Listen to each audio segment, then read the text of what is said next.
YouTube'ga qo'yamiz buni videoni. Xitoyning Guanzhou shahrida shunaqa joy bor ekan, ochilibdi yangi zamonaviy.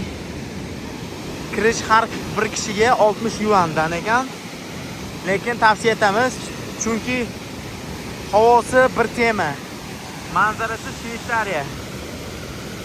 Mana shu zo'r joylar.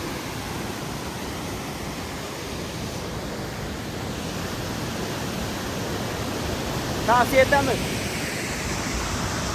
Sharshada ham zo'r sharshada lekin. Mayda shu zarrachalarni chiqaryapti o'zidan. Mana ko'ringlar mana.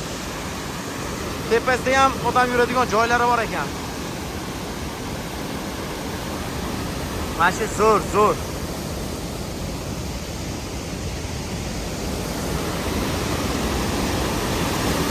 Biz sheriklarimiz bilan kelganmiz, 4 kishi mazza qilyapmiz. Eng asosiysi Urumchida ovqatli muammosiz, hamma joy musulmon davlat, musulmonlar bor. Ovqatdan problemasi yo'q. Xitoyda ovqat muammosi bu yerda tanqis emas. Hammasi mol, qo'y, tovuqlar bor.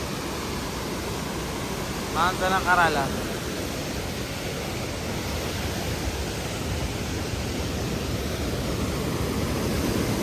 Suv bu yerdan oqib ketyapti mana.